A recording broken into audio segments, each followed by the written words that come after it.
Assalamualaikum warahmatullahi wabarakatuh. Saya Devinta Berliani Pitaloka, NPM 212201031. Di sini saya akan menggambarkan dan menjelaskan sedikit mengenai sel perikariotik. Selamat menonton.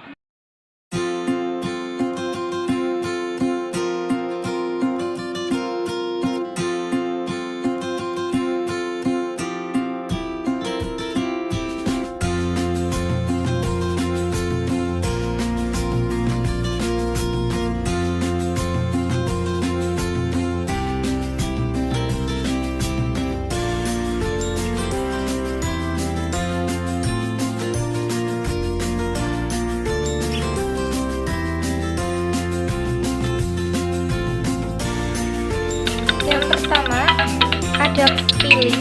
Di sini berfungsi sebagai tempat masuknya materi genetik selama perkawinan dan membantu melekatkan diri pada jaringan hewan atau tumbuhan. Kemudian ada plasmid berada di sini.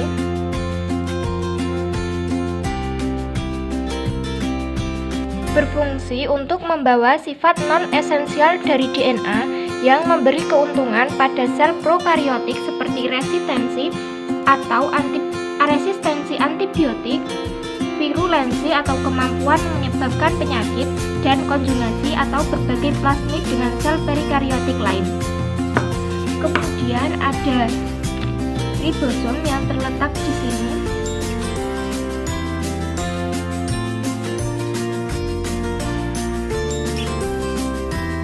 Fungsinya untuk melakukan translasi dalam sistem protein yang mengubah kode genetik DNA menjadi protein. Kemudian ada sitoplasma berada di sini.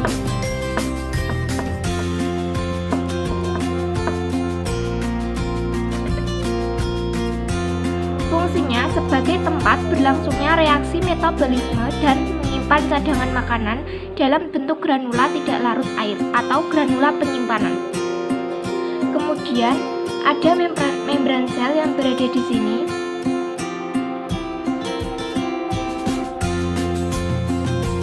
Fungsinya untuk pelindung sel terhadap lingkungan ekstraseluler dan mengatur lalu lintas zat-zat yang masuk dan keluar sel. Kemudian ada dinding sel.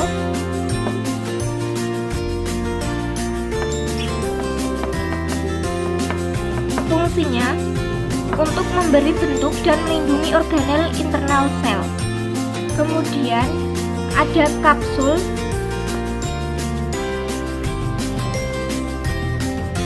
Fungsinya sebagai pelindung sel, pencegah sel kekeringan, membantu melekatkan diri dengan bakteri lain atau pada organisme lain, dan melindungi bakteri patogen dari pengaruh antibodi sel inang.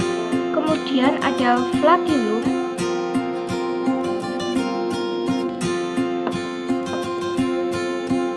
Sebagai alat gerak sel, gerakan flagellum perikariotik seperti memutar-mutar. Kemudian ada nukleoid.